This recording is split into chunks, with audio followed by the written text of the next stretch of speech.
Okay. Yeah, great. So so this is a very unusual event of Temporary Gallery, because we not only have this lecture of Åsa, but also I ordered, I never did something like this, you know, I ordered, I think, around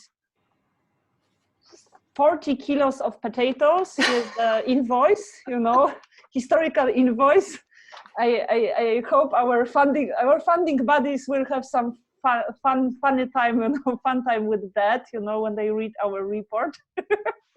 And I'm sure they will ask me some questions about it, because we also want to share with you this fantastic forgotten breeds of potatoes. So after the event, please send me an email with your address if you would like to receive them. And in the second part of the meeting, Åsa will also tell us more about these breeds. So you can also, if you have some preferences, you can also tell me which breed you would like to receive, and also how many plants. Yeah, you have to. They need some space. Yeah, so we'll talk later about it. So you have to calculate how many plants you can have in your garden or in your balcony, and then we will basically send them to you. So we will be doing it next week, because you know you have to sprout these potatoes. You have to keep. It's the best way is to keep them a little bit at home before planting them. And now it's already, you know, the time is running, so to speak. So it's good to plant them as quickly as possible. So please then after the meeting send this email to our email address. I will write it again in the chat, info at the same address that you were sending your registration, info.temporarygallery.org, and we will share the potatoes with you. And you know, if you plant them, and you know, if you be successful, please send us you know, some photographs, share with us. And I have to say, I prepared a lot of place in my garden for these potatoes already. So so it's an event, but it's also a kind of an action of sharing. And this event belongs to a public program of the exhibition Floraphilia Revolution of Plants, in which we show a film made by Åsa Sonjasdotter. And you actually can access this movie online. On our website, you will find all the links to the exhibition. The whole exhibition is accessible online. There is a guided tour with me in the exhibition space, but there is also a big Google Drive folder with all the photographs. And if you enter the Google Drive folder, there is a separate folder dedicated to the work of Åsa, and there you will find a link and the password for the movie. And this movie is definitely related to the theme of our meeting. I think Åsa also will tell us more about it. Here is the link to this is our website, and there are all the links to this online version of the exhibition. We will also have more events in the public program. They will be more infos will be appearing on our website. For example, what we are also planning is next week there will be a kind of reading and writing session with Alexandra Jach. We will share some individual stories of our relations with plants. So this will be more like about this encounters with plants. And so all participants are asked to write like a half-page text. And we will also read and discuss together a short story by Ursula K-Le-Guin about a very interesting planet where plants have some kind of a consciousness. It's a sci-fi short story. So this is next week, already on the 7th of May. You can, of course, register it, and it will be also on Zoom. And we thought, you know, because we do it on Zoom, maybe, you know, we can show to other participants the plants that we have at our homes. You know, maybe we can kind of, Zoom gives us some additional options here. So maybe we can use them and, you know, disclose some of our domestic plants to other participants. Then in June, we will have a reading group meeting with a botanist and poet, Urszula Zajączkowska. We published her poems in our exhibition flyer. It's also available online.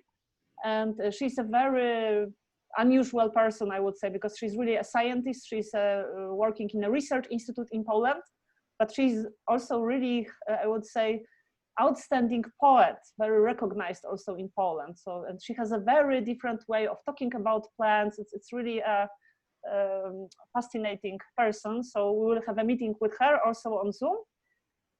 We will also have a little online symposium on mosses and lichens, on these little beings, and we will have philosophers, scientists talking about them. Also Urszula Zajączkowska will participate. This will be on 4th and 5th of July.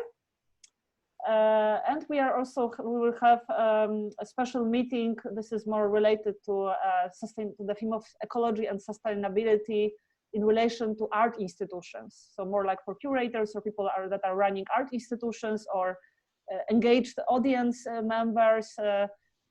This meeting will happen probably in June. And we will also have a film seminar on a topic that is more related to one work in our exhibition on so-called folk horror. So we will be also interested in like folk culture, contemporary perspectives on folk culture, but also this specific genre of movies called folk horror. And it's a kind of a growing popularity nowadays. So we'll look into that. This is done in collaboration with Ania Dreszka, artist and a film scholar.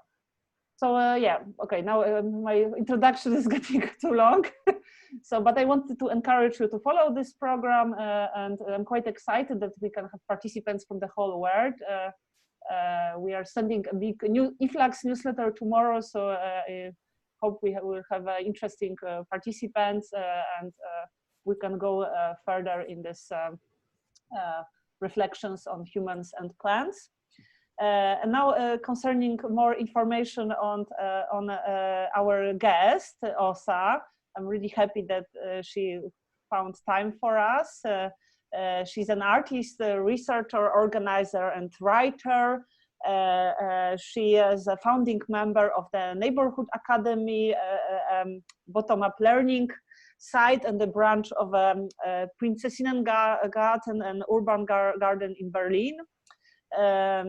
She has been a professor in contemporary art at Tromsø Academy of Contemporary Art, and she's also a founding member of the Danish feminist art and action group Women Down the Path. That is the English translation. So yeah, so this meeting has these two parts, and in general, we thought with Åsa that you can interrupt anytime. So please maybe then just write on the chat if you want to say something or ask a question. You can write on the chat. I don't know, we have to, we need some kind of a word for like raising hand. I don't know what it could be. Like that. Yeah, you can, yeah, but I would suggest you write on the chat because I might not see it. Maybe you can write, I don't know what kind of a word. Okay, yes, Eva proposes to write an exclamation mark. That's a good idea. Exclamation mark means that you would like to speak, and then I will, I'm not unmuting everyone. You can mute and unmute yourself. Yeah, you do it on the this main page of Zoom. You can do this. You have this option on the.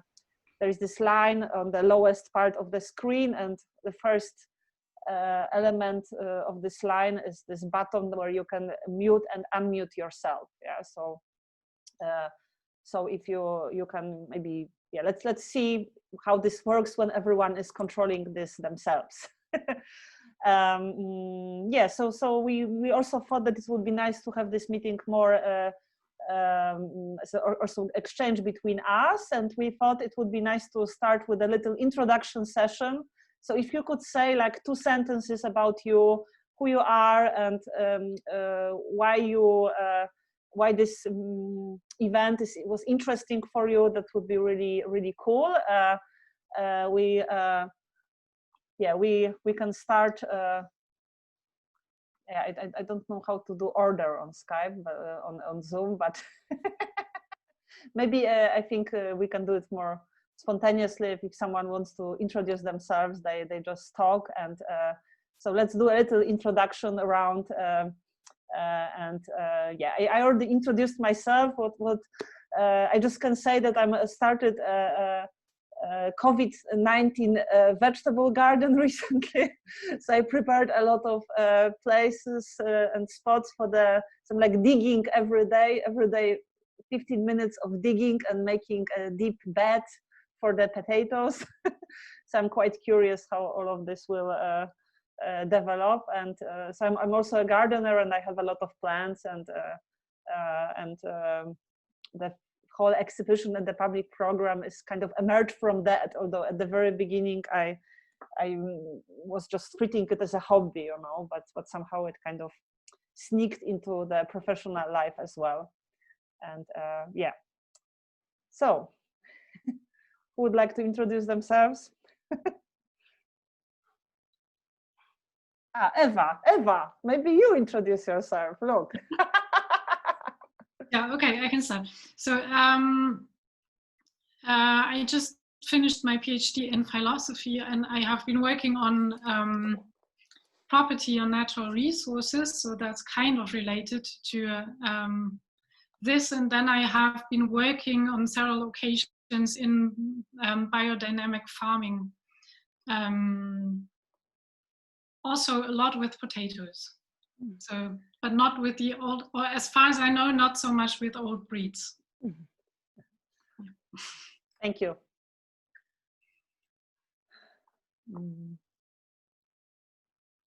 Fujitsu, who is Fujitsu?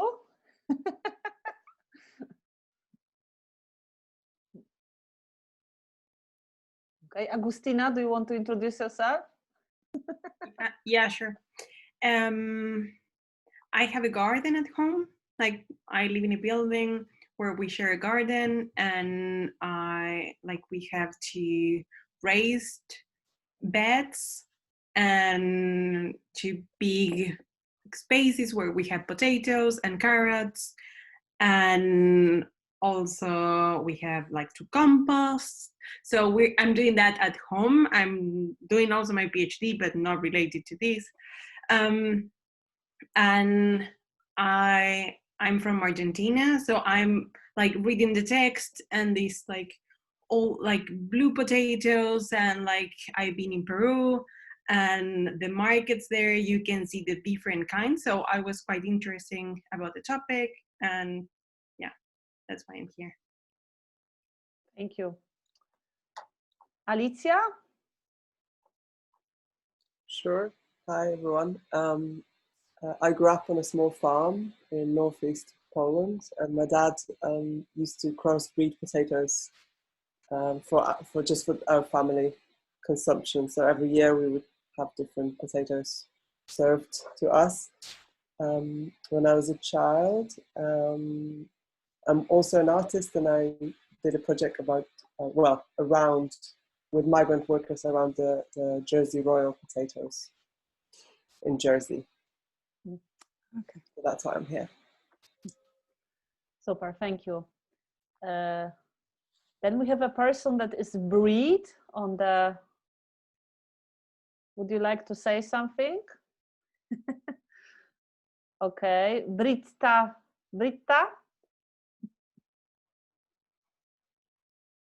Yes, hello. Hi. Hi. My name is Britta, and I'm an artist in Cologne, and I'm interested in nature and town, the combination, what can I find, what kind of nature I find, and what is nature, and I also work with it. That's my interest. Thank you. Thank you. Christina, you want to introduce yourself? Yeah, hi. Yeah, well, I stumbled upon this event doing research for an exhibition project I'm working on currently with Urbane Künste Ruhr, which translates something like urban arts Ruhr in the Ruhr region. And the exhibition is going to be about climate in a broader sense. So I found this interesting, but maybe rather from a personal perspective, because I'm also trying to not breed plants, at least some plants on my balcony. I was successful with tomatoes so far, so maybe the next step, with tomatoes, and the next step maybe is potatoes. So. Right, thank you so much. Food companions. Hi. Sorry, my name is Anastasia. I'm with my work account. I didn't see how I logged in. So yeah, I'm Asia, everybody calls me that. So I am a designer. I studied social design and I work a lot around topics of food in basically my work. And I don't know, I wasn't that much interested in plants, but I was interested in the relationship to animals, especially to farm animals. And somehow I thought it might be interesting to look into the relationship with plants as well. I think I'm quite bad with growing. I have a rooftop that I was kind of thinking to repurpose into a garden, but I probably will fail. I might try. Okay, thank you. Katalin, you want to introduce yourself? Yeah. Hello, so my name is Katalin Dödi. I'm working as a curator in Vienna, Austria. And actually, I like plants very much, but don't have too many of them. But one of my interests as a curator is to work in rural areas around the topic of rural change in terms of social and political and also economic change. And I work primarily in Hungary in rural areas because that's where I come from, and also in other contexts. And I'm very curious about the plants in terms of more like agricultural production and also livelihood, of course, and ecology. So that's more or less it. Very curious about our event here. Super. Thank you. Christian? Hi, my name is Christian. I normally live in Glasgow, but I'm in Hungary now because of COVID-19.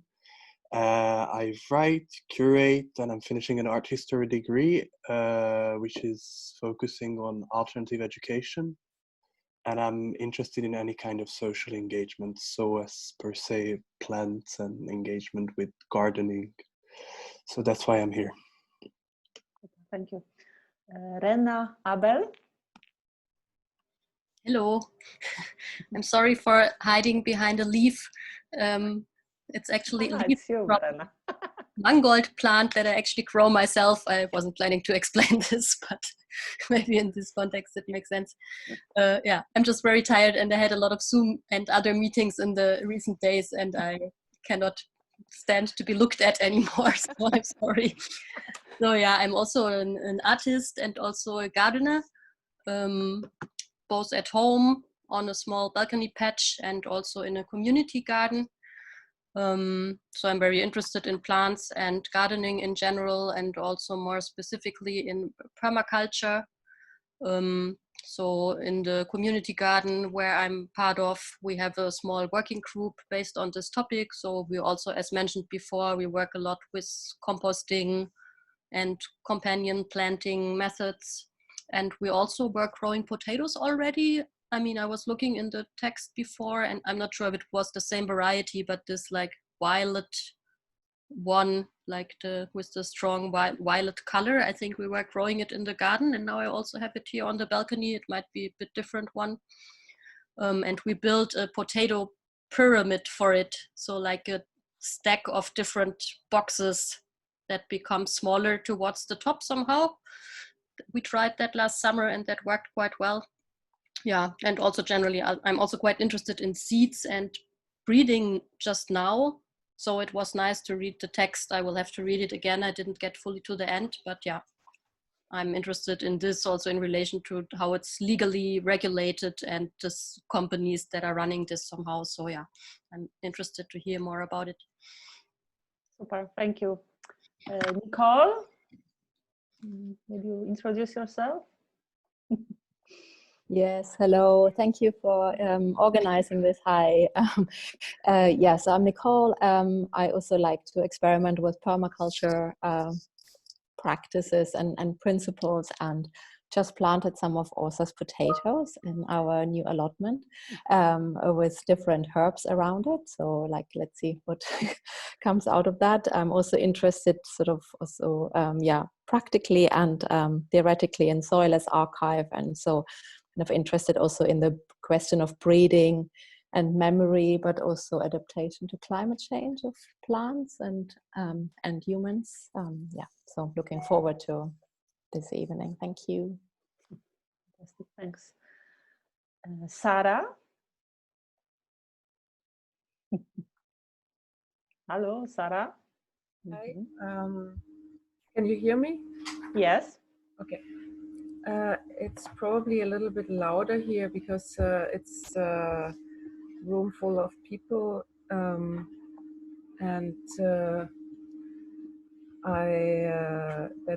that's why I also left out the image. I live in Tromsø, so it's a bit far up north, and we have a very short season for gardening. And I'm started being part of a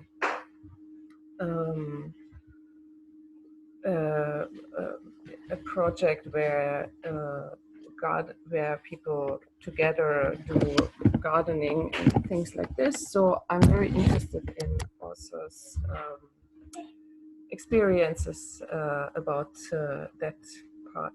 So in a social context. Thank you. Thank you. Tanya? Hello, everyone.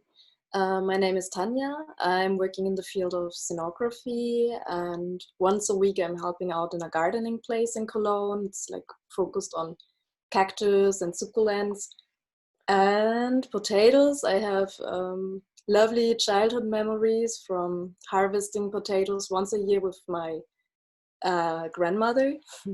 And yeah, besides that, I just love plants and enjoy working with them. So I'm really curious about this event today. Thank you. Thanks. Viviana? Hi there. Sorry for the disappearance before. I was just taking care of some delivery.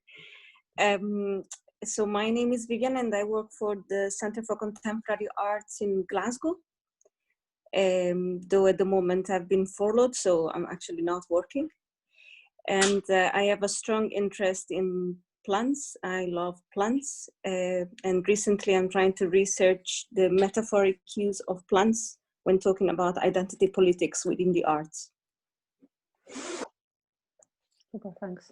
My graphic designer is based in Glasgow. Glasgow relations. Gabriela Marcella. Graphic designer. Yeah, I want to go to Glasgow to meet her. Okay, Vanya.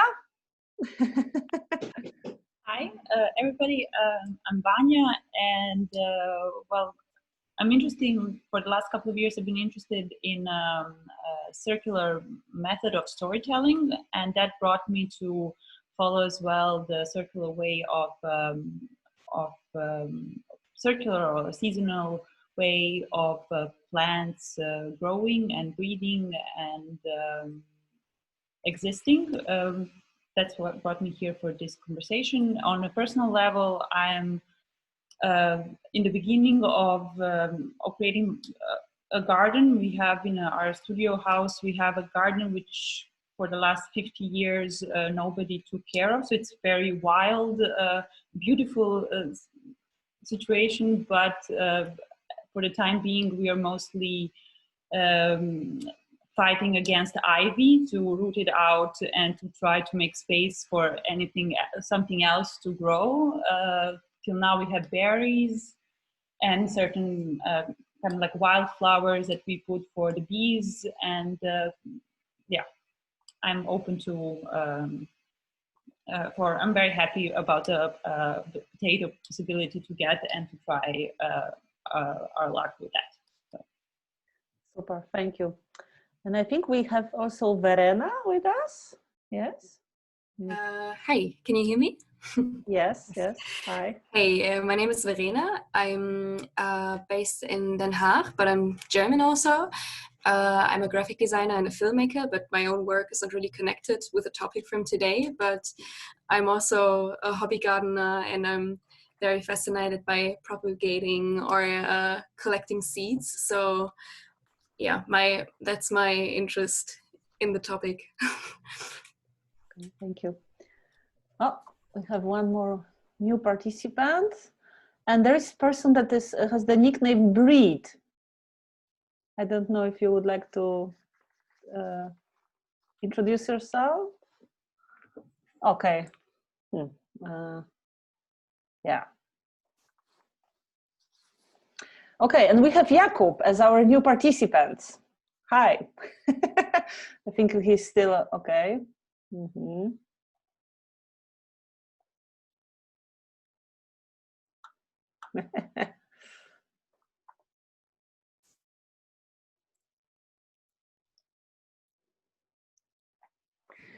Okay.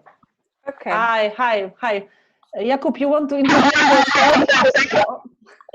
Maybe so. Okay. Yeah. Yeah. Jakub, you want to introduce yourself? I don't, but I hope you're there. And, I'm interested in gardening. I would like to learn more about potatoes. So yeah. Okay. Okay. Yeah. Great. Okay. So Asa. Yeah. Now it's your part. Yeah, it's really exciting to hear, to know who you are all, and it's also interesting with this possibility that this new intimacy, in a way, brings, that we can meet in this way. So even if it is for a reason that is very extreme and dangerous and exposes people, there are also these possibilities to meet. So I think that's really great, and it's of course also really a situation now where to grow food makes so much sense. And for me personally, I had the possibility to be a lot in our community garden here in Berlin, in Prinsessina Garden, and also just to try to start to prepare the soil and produce food. We cannot produce a lot, but just to try to do that has felt for me extremely meaningful in this time. So in this sense, I think to talk about these topics feels really meaningful in this time. Yeah, and so before all this happened with the virus and the lockdown, we had planned a gathering actually in a community garden in Cologne, I think, Aneta, and the idea was to also really share the potatoes so that you can bring them with you. And it's such a good time now. It's really the time to plant. So we can still do it, and those of you who are in Cologne can get the potato. Do you have them there actually, Aneta, so we can see them? Anyway. Yes, I have all of them here. Yeah, because that's also nice. So anyway, but I also want to say that Aneta actually asked me to first say a few words about the part in. So Aneta has also shared in the relation of this session, you have shared this article, The Order of Potatoes, that some have read already. And then, I don't know, there is the possibility to see a film I made on plant breeding. I don't know if any of you have seen it, but it's available online. And this film is part of Aneta's exhibition. So actually, Aneta asked me to say a few words in the beginning about breeding, and also the special situation we have in the heavily industrial regions in the world where agriculture happens, and especially in Northwest Europe. and also within the EU. So in a way, I start with like a small, just normal lecture. Maybe that's boring now after we get to know each other. But hopefully that can feed the conversation. And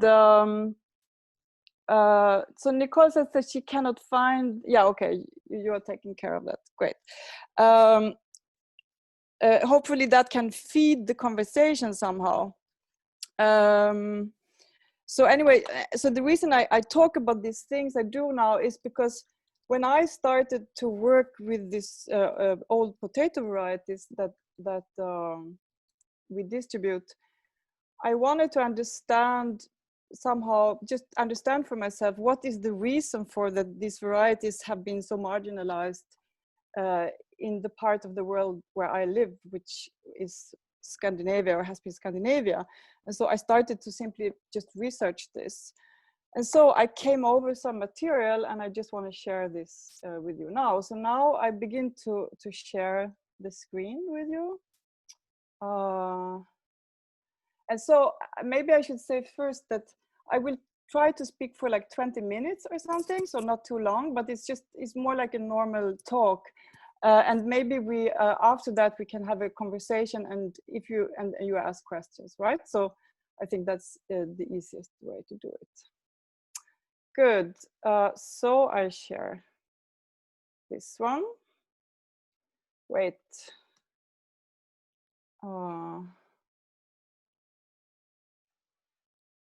Full screen. I hope this is this working?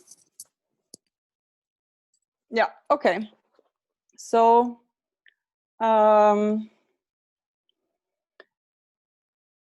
yeah, so the film is entitled Cultivating Abundance on the Commoning Practice of Organic Participatory Plant Breeding. And the film is about the work of the Swedish agronomist Hans Larsson and the association Alkorn, which means all grains or whole grains. And the film is about the regeneration and breeding of farm-bred grains. So this is actually not about potatoes, the film. However, what this film shows, and what I will talk about now, is relevant for all kinds of crops, because it gives a bit of a background to how we ended up in this situation.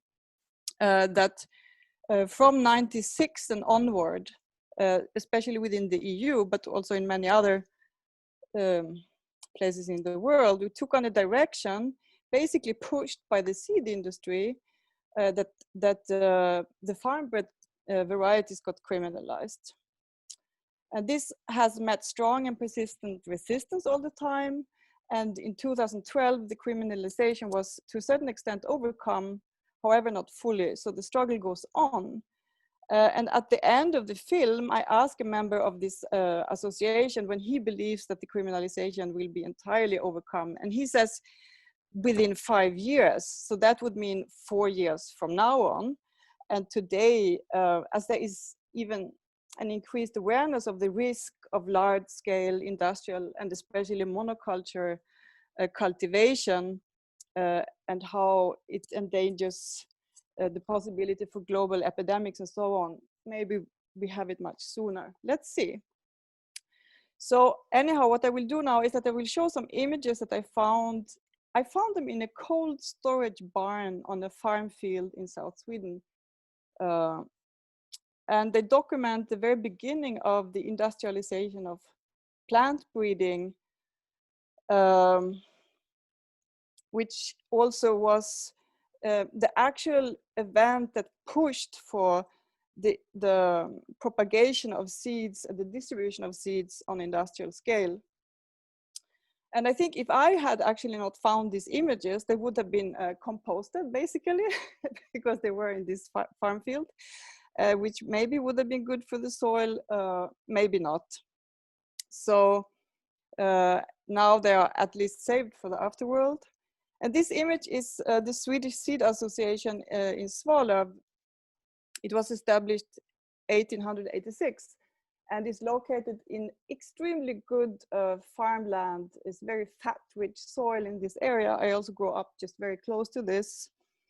And nowadays it's of course full with highways and suburbia, villa areas and things like that. But so agriculture has... Åsa, are you already showing the image? Because we don't see it. You don't see it? No, I think you are sharing your screen, but it's black. Okay. Maybe I just share it. Wait, let me see if I. But we saw it, but then it changed. Maybe try again, because we already saw it. Do you see it now? Yeah, we see it now. Super. Okay, sorry. Yeah. Anyway, so here you see it. So this is this. Yeah.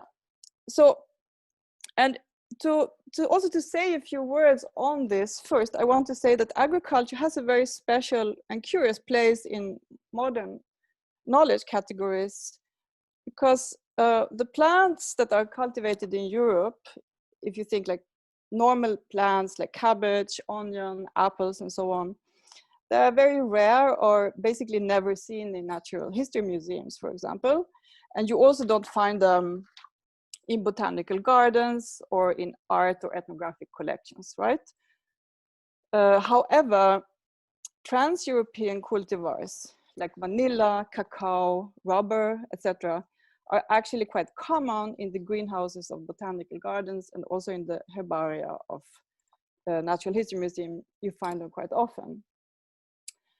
But they are then presented side by side with so-called wild plants. So in this way, the trans-European farmers' knowledge of the plants, as well as then also the history behind how they arrived in the greenhouses, is left unnoticed. So this means that farmers' knowledge is either ignored or naturalized in modern Western knowledge systems. And this is quite peculiar, because if you go back in ancient times, you find actually a lot of literature, especially from the Roman time, on farming. So it's a bit strange. Also, I think we have a question from Eva here. Yeah. Yeah. Eva, you have to unmute yourself. I can unmute you. I didn't have a question. Oh, really? Okay. I'm sorry. No, don't worry. It's good. Now we know that we can ask questions. That's great. sorry, Eva. It's my mistake. No, it's great. So the systematic archives of cultivated plants, they are then instead to be found in seed banks. And maybe this institute that you see on the image, maybe actually what you see here is a living seed bank. Maybe they are cultivating different plant varieties that we see in front of us here. But the systematized seed banks, this was a format that was invented as recent as in the 1920s by the Bureau of Applied Botany in the newly established Soviet Union. So the aim for these banks was to provide a genetic pool for the scientific engineering of modern varieties that were suited for industrial production, because this was a cornerstone in the socialist project. And at this bureau, the agronomists recognized that traditional plant breeding was an art. Thus, it was not a science, but it was an important art whose manifold species variation was very crucial to maintain. And this was then solved by the invention of the seed banks. So the many thousands of years of selection by farmers had generated an invaluable genetic resource, and this would become then the base for the scientific breeding method. So the farm-bred crops were gathered through expeditions around the world and brought to these centrally located seed banks. So the Soviet agronomists noted an interesting difference in the goal between the socialist and the capitalist approach. In the capitalist West, the breeding of plants since the beginning of the industrialization of agriculture had been handled by commercial interests. So in the West, plant breeding was not regarded a scientific method. It was a business. And this is actually still the case. So within the EU, for example, breeding is basically only undertaken by commercial enterprises, not by universities or other scientific institutes. If universities do breeding, they always call it pre-breeding, because basically within the EU agreement, they are not allowed to do breeding, because that would be like unfair competition or something like that. However, one of the institutions in the West that the Russian plant scientists believed to be an example of like a scientific enterprise and also like a brilliant scientific enterprise was this Swedish Seed Association in Svalöv that you see in this image here. So at this institute, the systematic methods were developed based on a newly introduced scientific method based on genetics. So the cultivars were bred in controlled environments of laboratories and test fields. Wait, how can I'm not allowed to, yeah, here. So the cultivars were bred in controlled environments of laboratories and test fields, and they were industrially propagated to be distributed across geographically expanding markets. And actually these images, I need to emphasize, I haven't picked images that are like extreme in how they distribute gender in the labor division. All images are like this. The men stand up and give orders, and women are literally on the ground working, right? And also in large scale. So it's an industrial breeding going on. And they also started the distribution across geographically expanding markets. Yeah, so they were mainly aiming at producing high yields for export or wide distribution. And then at the same time, inside the laboratories, the attention to the plant would shift to the level of the microscopic.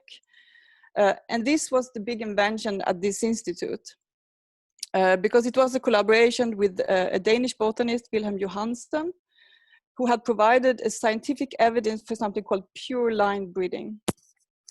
And Johansen's experiment was motivated by the success in isolating single strain yeast for the replacement of naturally existing multi-strain yeast in the fermentation process at the Carlsberg beer breweries in Copenhagen. They were first in the world to do this.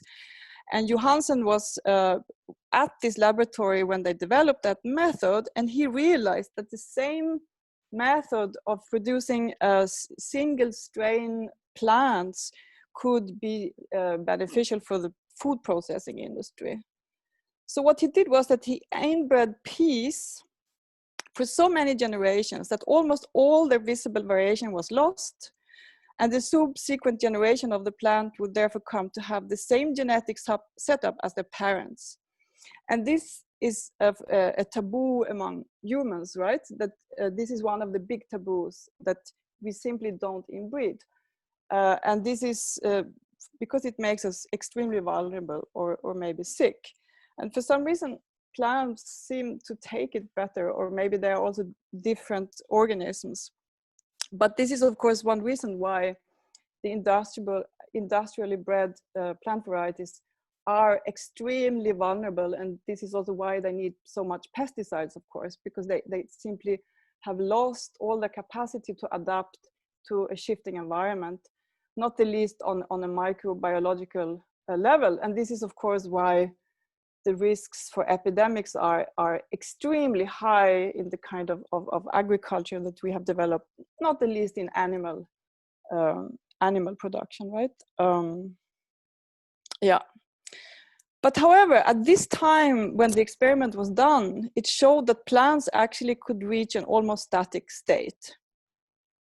And this was interpreted as the pure state of the plant, like a prototype state, or what in German you would call like the Urform of the plant, into which further genetic compositions could be like implanted, you know, so you could kind of like almost like engineer plants. Yeah?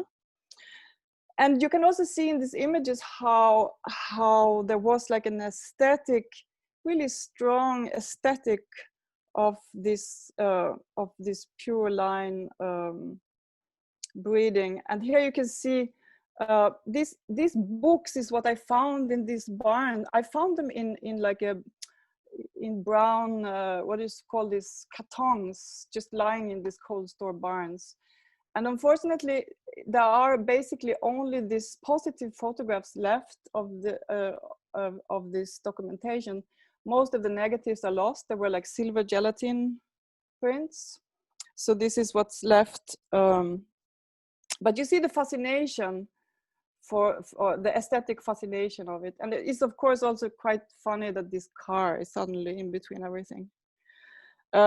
Anyway, this pure line concept came to set the scientific standard for breeding. And it also chimed with economic interest and political ideologies, because in this way you could really claim that you have developed like a product that you could take royalties on, right? So for the industrial breeding, this was really like a product concept. But it also chimed with political ideologies, which came to be justified to this experiment. So an ideological claim that there existed something original in the nature was believed to be proven by this experiment.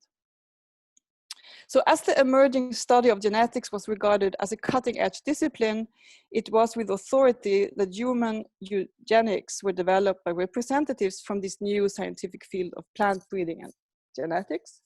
And one of the strongest proponents for the establishment of the Swedish State Institute for Racial Biology, Rasbiologiska Institutet in Swedish.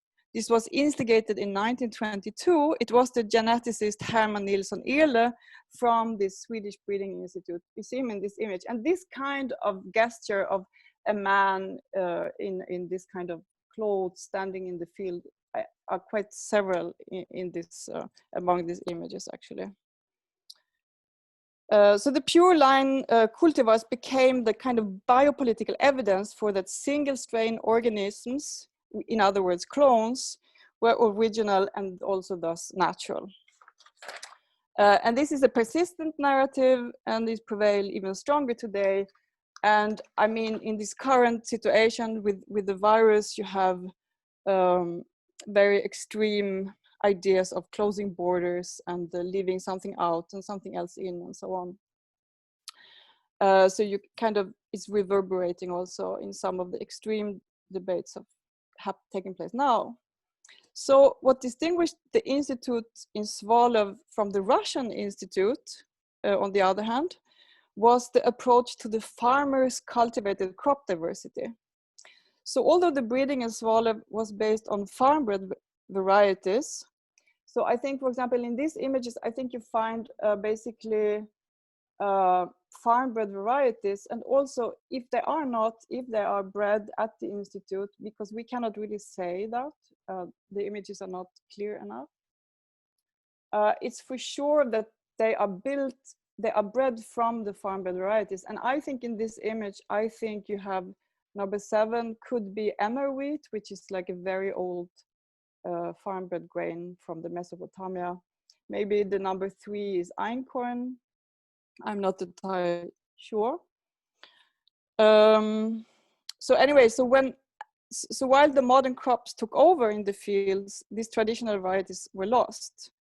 And the maintenance of farm-bred varieties in the Swedish Institute, they were not prioritized. So basically, only about 100 of this enormous variety of old farm-bred grains were lost in Sweden. And this is where the work of Hans Larsson, the agronomist whose work you see in the film, this is where that comes into the picture. So this is kind of the backdrop for that. And in a way, you could also say it's a backdrop of the potatoes. At this institute, they were breeding not horticulture plants, but all kind of farming plants. So they were also breeding potatoes, actually. They don't have as much documentation of that.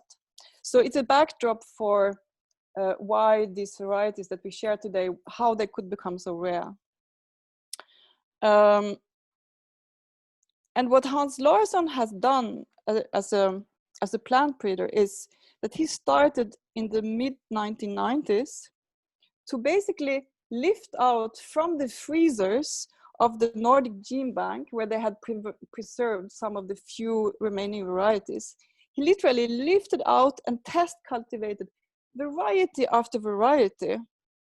So of these few strains that were remained, and the varieties that seemed to thrive and grow well, he propagated and gave away to farmers to start to recultivate them. And so what Larsson did was, you cannot say it was exactly legal, but it was also not illegal, simply because no one could imagine that anyone would undertake such a systematic lifting out of the varieties from the seed banks in the way he's done. And when it comes to the potato varieties, they have survived simply in the gardens of households. So people have basically been growing these varieties in their own backyards, and this is how they have survived. And also, when it comes to potatoes, it's so important to recognize how important this has been, because potatoes are indifferent to grains. You must replant the potato yearly. Yeah. So if you have very rare potato varieties, if you somehow, for some reason, cannot grow them one season, they are basically lost. You need to grow them every year, and this means that the potato varieties that are several hundred years, they have been grown by someone, harvested, stored in an animal and frost-free place over the winter, and then cultivated again recurrently over a really long time. And this specific care of the variety is quite remarkable, I would say. So anyway, so this so the pure line concept of plant breeding, it became the law, and within the EU it's not allowed to distribute seeds that are not so-called pure, and this is why Hans Larsson's grain only can be distributed within the association Alcorn. So this is how the farmers distribute it, because that's one legal body. So what happens within that association you can do. And the farm-bred potato varieties, whose stories I share in the article and that Aneta also have bought now, they are witnesses to this story because they have survived this legal prohibition. But the potatoes are as well witnesses to the industrialization and capitalization of agriculture in Europe, as well as the colonization of the Americas. So they carry an extremely complex history as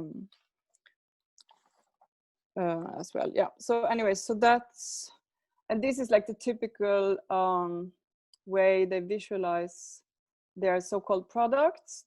They are then bred on the farm-bred varieties, and I would say this is a typical kind of a commercial representation of the grain they have. And then I find is also this image is quite interesting from the institute, because here you can see how the kind of aesthetic they wanted to develop becomes more ambivalent and ambiguous and kind of funny even. So you can see how the aesthetic representation of the industrialized breeds also have been really elaborated. Yeah, and these are just some images from the archive of how much documentation they did on the plants. And here I'm actually with Hans Larsson looking through, the plant breeder looking through these books that we found. Okay, so here comes then the potatoes. I can,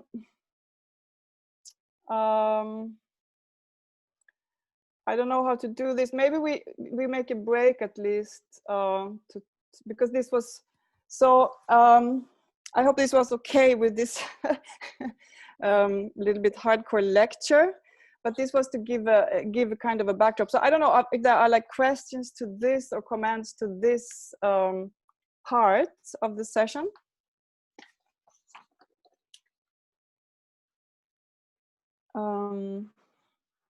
Maybe I will have a question. So is the distribution of potatoes like controlled and standardized in the same way as the distribution of grains? Like, yes. So there are some breeds that are kind of certified, and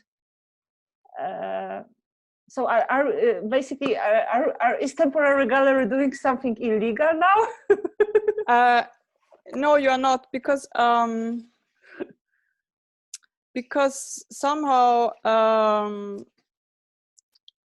in 2012, I mean, so throughout this whole time that that the diverse varieties that were not bred in the pure line method, they have been criminalized because of a legal setup this defined by the UPOV Convention from 1961, where a variety must be durable, uniform, and distinct. But all the way through this, peasant organizations and also the Biodiversity Convention of the United Nations have pushed for this to stop. And in 2012, there was a quite strong break of this regulation within the EU, which allows for certain amounts of these varieties to circulate, but then they are called conservatory varieties or amateur varieties or something like this. And this is an ongoing political struggle. So maybe in few years, it's not, it's changed. And and these regulations are stopped. So if it's a kind of a small scale, then it's fine. But if I would start, but we got them from a shop in Germany. So yes, because they are in small portions and they are for garden use. But if you would circulate them as a professional farmer for a commercial reason, then you can have access to a certain amount only, and then not more. And the irony is that you cannot, because they are too diverse in their genetic setup, right? And this is, of course, very ironic, especially today when we are kind of living through the experience of what extreme monoculture can do to us. So it's very ironic and very strange, but this is, so basically all the, and it's also important to understand that also, if you go organic farming, you can grow with the pure line varieties. So the difference in the so-called West, we can say, is that the difference between organic farming and conventional farming is not connected to if you grow with this kind of varieties or not. Yeah. Mm-hmm. Yeah, of course. Mm-hmm. I think Eva now has a question. Yes, really. Yes. What would you say? What is the reason why these pure types were developed? Because there has to be some kind of advantage to it, or is it just the idea of purity? And also because you started with saying, or with emphasizing the fact that is in the West, it's been a business all along, and then you made a distinction between business and science. But what would you think? Is there a real distinction, maybe also in a capitalist society, where what would be the difference if now universities started to do breeding, which they do, I think, or at least to a certain extent, because I mean they are obviously scientists doing the breeding for the businesses. So what is the distinction here, and why are there the pure types, or have they been formed? Yeah. Yeah, the distinction is that when you breed when you breed a variety, you can only breed for certain aims. You cannot pack the plant with all kind of desires. So if you want to have a variety that gives high yield, then it cannot be it cannot be so robust against diseases, maybe. So you have to choose certain qualities, and this is what commercial breeders also say. They say it themselves. They say that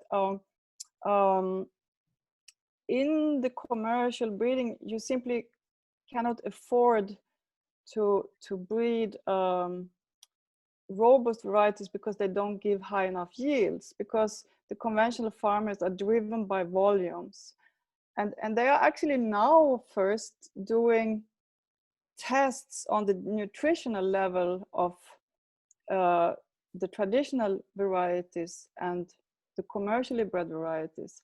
And when it comes to grains, I don't think they have done it on potatoes, I don't know, but I know that when it comes to grains, you have to eat 30% more of the grain from the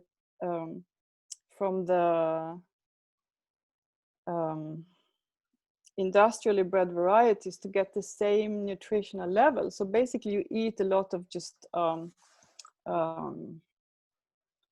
I don't know what that is actually, a kolhydrate, like kolhydrat, what's that in English? Carbohydrates. Carbohydrates, yeah. So you actually, you eat empty carbohydrates. There is not enough nutrition in it. So this is something that they are realizing now, that they were so focused on high yield that they forgot to think of all these other dimensions that are really important. So the varieties that we have here, they give less yield, not so high yield, but I'm sure if they were measured nutritionally, they would be much, much richer. I'm sure about it. And also the colors have nutritional values as well. And this is something that Hans Larsson, the plant breeder, talks about in the film. And this is what I find really fascinating with his work, is that he understands that there is a relation between the aesthetic and the kind of composition of the plant, which has other dimensions too, which can be nutritional or ecological values. So for example, he really means that the plant signalizes, the plant communicates with its environment, and the colors are part of that. So it could be, for example, that so he always selects varieties that have colors, because he knows that there you find nutrients, for example, in the grains. So the grains that it's the same with these potato varieties, that the colors carry lots of good stuff. And this is, so these are also very interesting dimensions, I think, that like a more sophisticated approach to plant breeding. And I think this is what, for me, also as an artist, was so surprising, that this whole dimension of breeding was not related to. So in this little bit hard introduction you got of these old, however fascinating images, I want to say that I found these images quite a long time ago, but I didn't want to present them to the world before I had made more work on the counter activities, on the activities on the farm-bred varieties. So I'm showing these images now after I've done this film with Hans Larsson, where he explains the value and importance of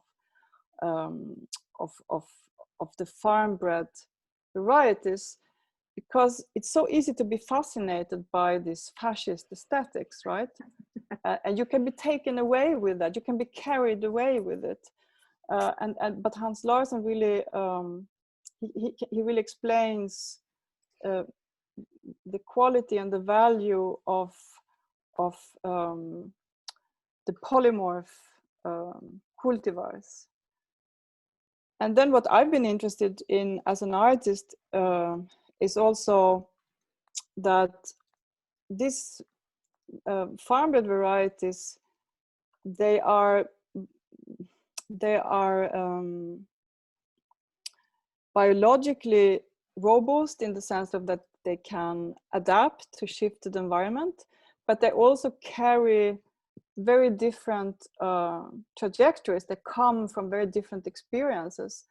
And because cultivated plants have lived through different times and spaces with humans, of course with all other kinds of living beings too, but there is something specific for us with the relation between us.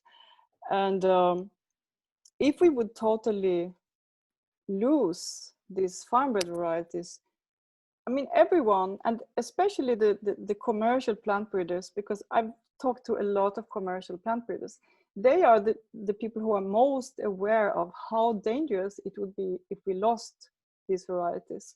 And this is why they have invented the gene banks, right? Because we must have them.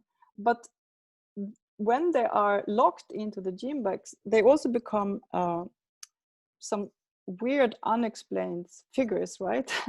Why do we need to have them in a freezer in a strange place far away? And you know that you make really strong stories around them, but actually they are not explained.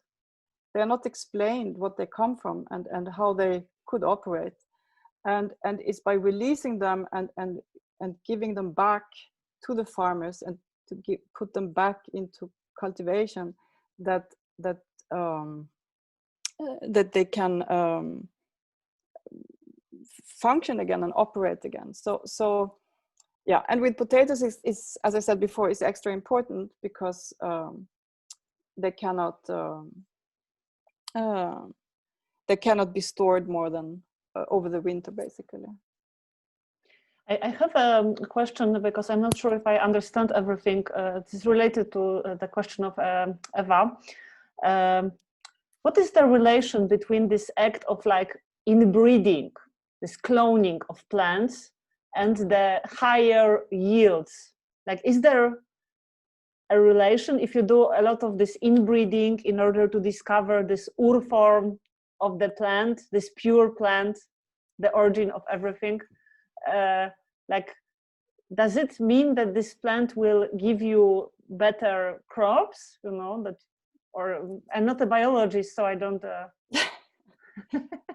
Yeah, it's an interesting question because I think basically what I mean, this industrial breeding is not sophisticated. Actually, what they do is that they take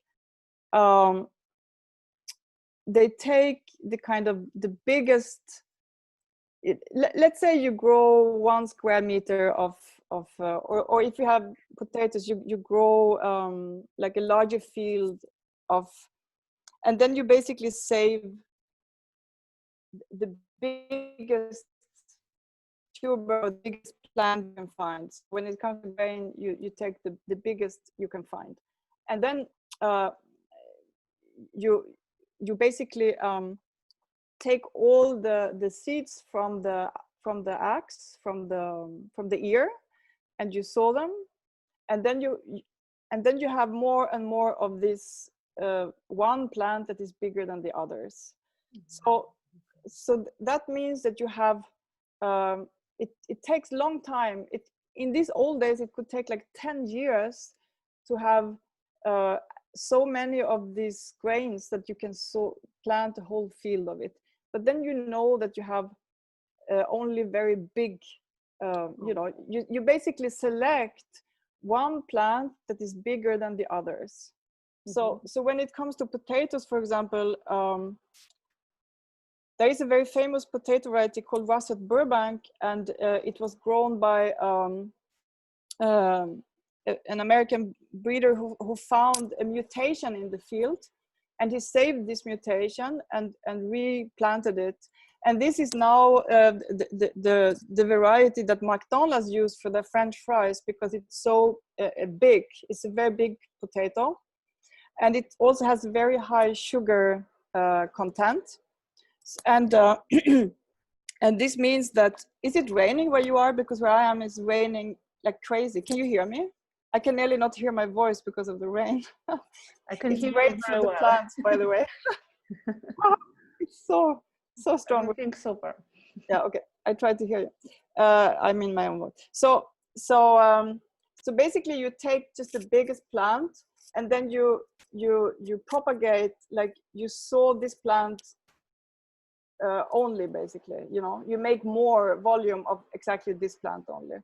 But that means that you have only one genetic setup. It's like if you find one family where everyone is very tall, and then you just inbreed this family, you know?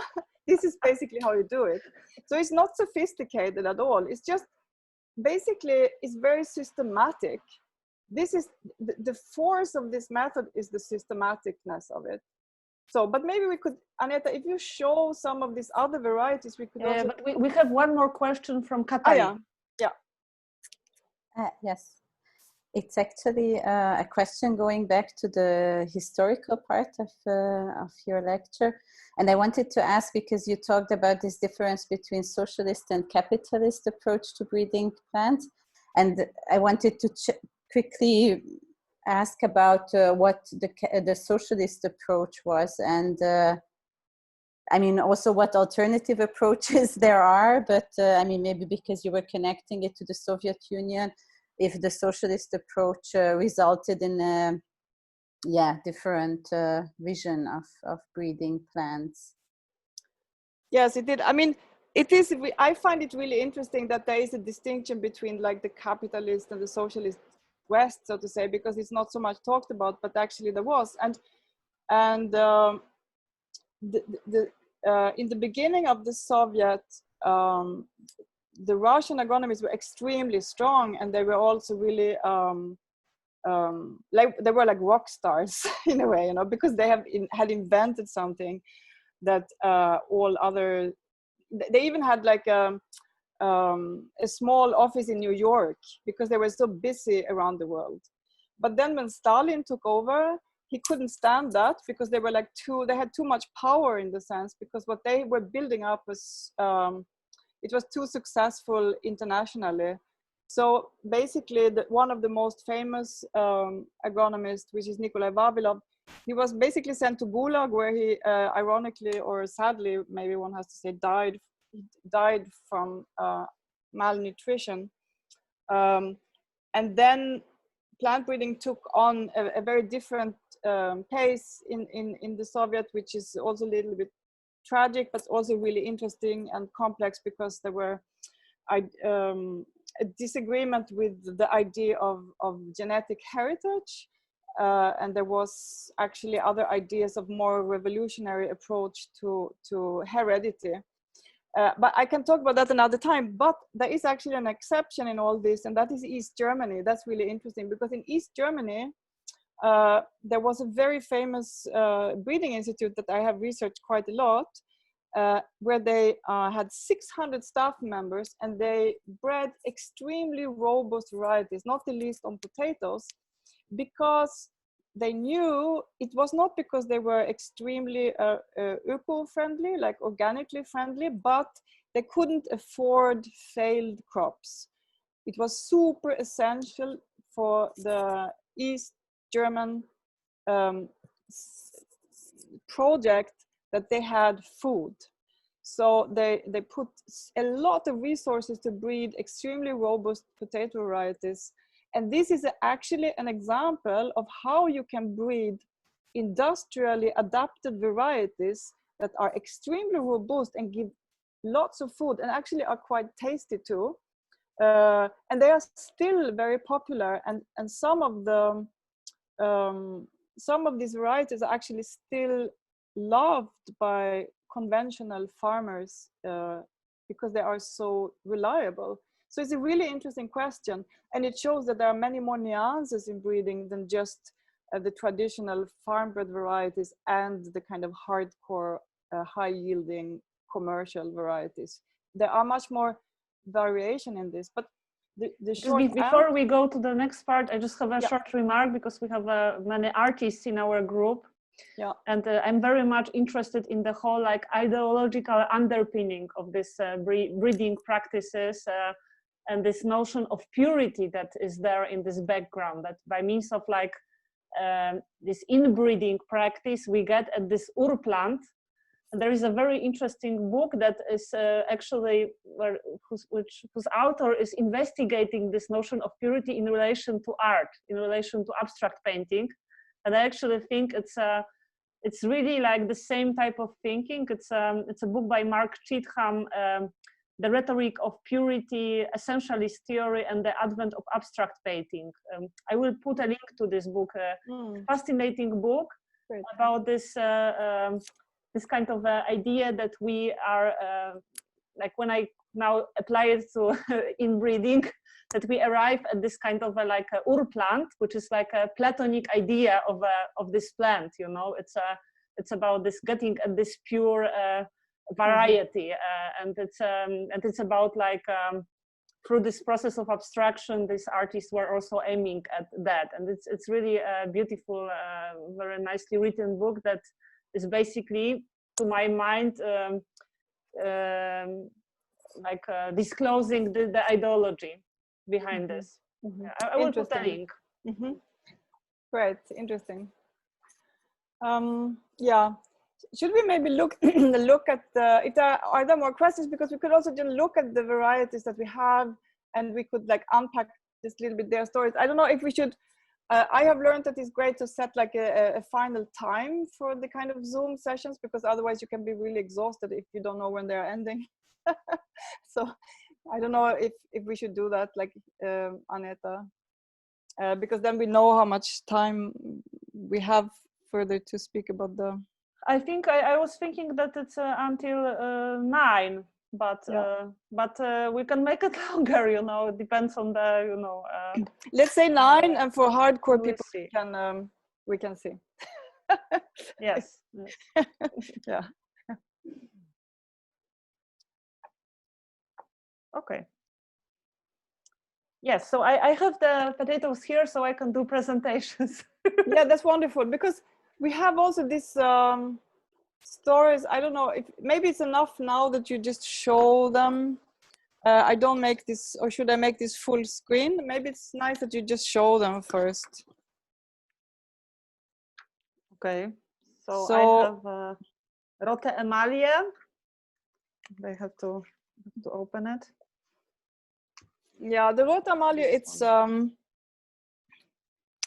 I can show you. I show you here. So what I have done often when I have worked with this potato varieties is that I make bags where I have information about the variety, like the cultural history of the variety on the one side, and then on the other side I have some basic practical information about more botanical aspects, and also a little bit about the legal aspects of them. And this is really nice, because if you have many varieties, you maybe want to keep track of which one is which one, and so on. Especially if you store them between the year and the other year. So did you make also, Aneta, this little paper things? No, we are still working on it, but we have the bags and we're producing. Yeah, because this is this moment where we are now gathering to really think of how we can that we actually share the potatoes. So you have the Rote Emma, you said it's this variety. On the one side of it, I have this story about the red Emma, the Emma Goldman. And if you show it really close to the camera, we can see that it's red. And if you would cut it, the flesh, it's also entirely red. And this is a wonderful, actually it's a wonderful variety. And it's also another answer to your question of like nuances in varieties, because this is a potato that is bred by actually also like another kind of rock star-ish personality in German media. It's Karsten Ellenberg. Maybe people already know about him, but he's a farmer in close to not so far away from Lüneburger Heide area, and he was running a campaign regarding the Linda variety that got also stuck in this whole legal aspects. I mean, I also have one a story I made on this Linda variety, but so what Karsten Ellenberg is doing is that he has set up a breeding laboratory on his own farm, and he's actually very systematically breeding new varieties, where this Rote Emmalie is one. And I don't know if he wanted to name one of his first breeds, because this was launched in 2004 after Emma Goldman, who is a famous anarchist. But Karsten Ellenberg and his family, they are real anarchists in the sense of that the way they have been distributing this very robust and also high yielding red potato, so it has also these nutritional aspects, is by simply selling it as food. So they sell it and distribute it as food, and in this way they can bypass all these seed laws, actually, because he cannot control what other people do with it, and this is how other small-scale farmers also just grow it. But I think that he now lately got like a certificate for it, so that I think it's now within the system as a kind of a legal variety.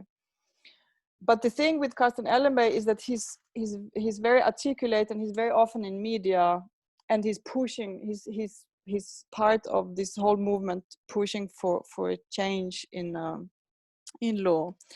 So if you look for his work, you find a lot of interesting things online, for example.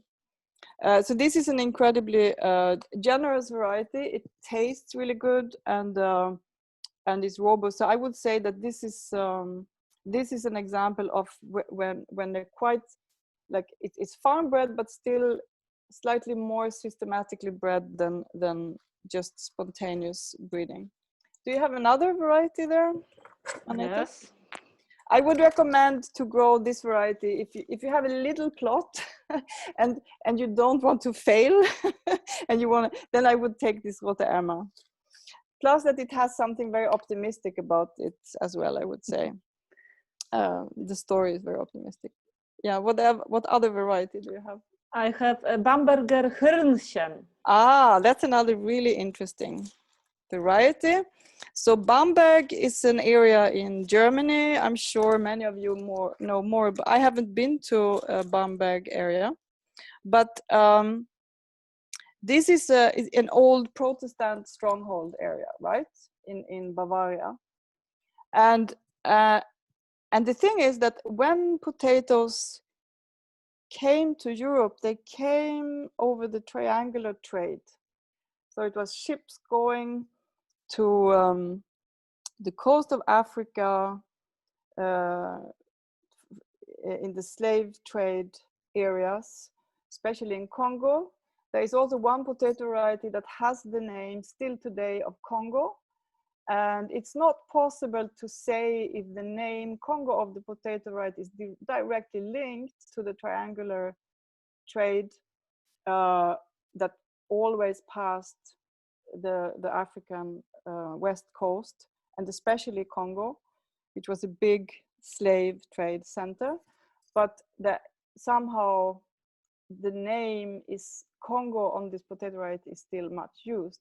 And it is known that the potatoes were very important food on the ships for everyone, both for the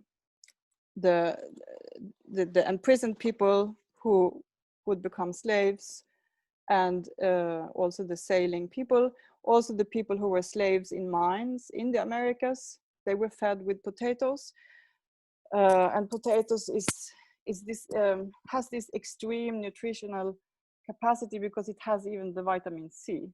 So you can store potato on the ships, and you don't get other diseases that you easily could have when you lack the vitamin C. So so when the ships came back to Europe from the Americas, the leftover potatoes somehow spilled over onto land. And it's also believed that it was the heretic groups, who were quite many in Europe at this time, because it was also a turbulent time in Europe, and the whole triangular trade is connected to this turbulence of the breakdown of the feudal system and the cities becoming more rich, also connected to the trade, which meant that groups that had lost their former social context, many of them, and this is, for example, extremely well described by Silvia Federici in the book Caliban and the Witch.